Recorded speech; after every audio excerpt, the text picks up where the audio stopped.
Ce maléfique donjon souterrain est ton héritage, Jean. Tu es le nouveau maître de ces lieux.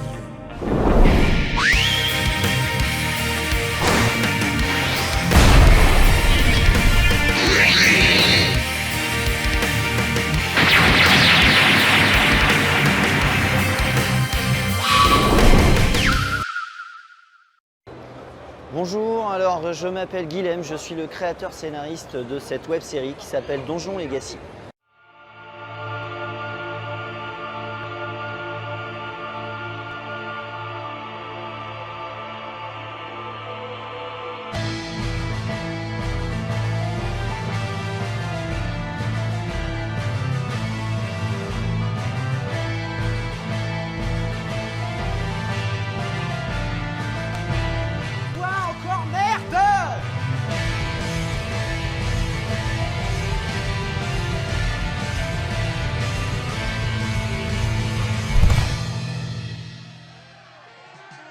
Je ne suis pas le réalisateur c'est Olivier Ziel, un camarade de lycée. On a décidé ensemble, parce qu'on est copains depuis très longtemps et qu'on avait envie de se faire un projet qui soit un hommage à Dungeon Keeper, un jeu vidéo de notre jeunesse, de créer cette série qui est une histoire qui raconte l'histoire d'un mec qui est gentil, qui s'appelle Jon et qui va devoir devenir le maître d'un maléfique donjon souterrain.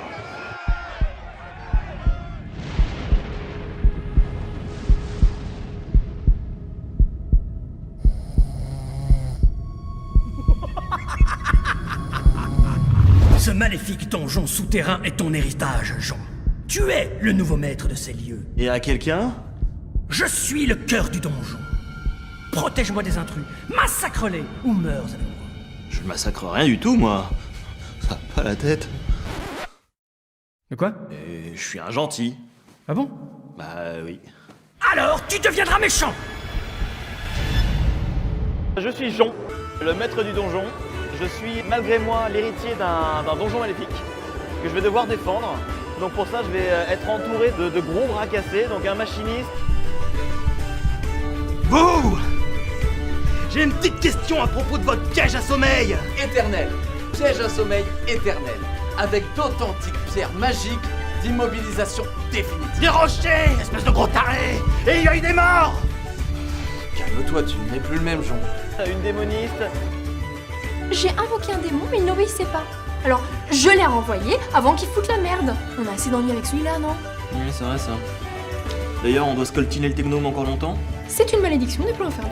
D'après mon livre, ça dure en moyenne une vie entière. Un dresseur de créatures. La poche a été bonne? Pas trop mal, regardez. Et les trucs, des boujons ça? Des coups de jeune. Non, on dit des boujons. Ah, ouais. Vous y connaissez? Disons qu'entre deux vendettas, j'aime m'abandonner au plaisir de la pêche, oui. Donc je suis quelqu'un de gentil et je vais devoir jouer le méchant. Donc c'est pour ça que c'est une dark web fantasy, parce qu'on joue du rôle du méchant, mais je suis quand même foncièrement gentil. Donc voilà, c'est mon rôle, je suis Jon, interprété. Donc moi je suis Sébastien Serra. Et donc comment j'en suis arrivé là? En fait je suis complètement autodidacte. Ça va faire 7 ans que je fais de l'improvisation théâtrale. J'ai jamais fait d'école de théâtre, d'école d'acteur ou quoi que ce soit. J'ai jamais fait de casting. Mais voilà, donc je connais Clément, l'écrivain, et Olivier, le réalisateur.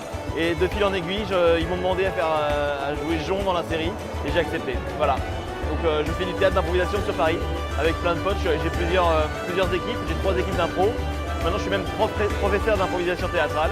Et voilà, donc c'est comme ça que j'en suis arrivé à faire de la web série.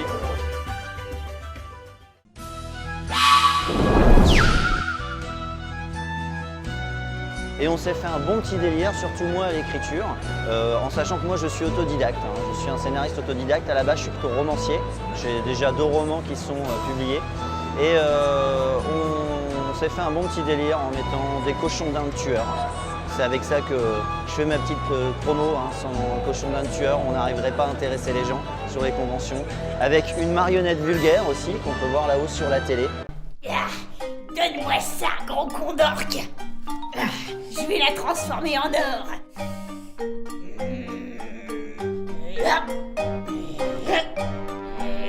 Ça va.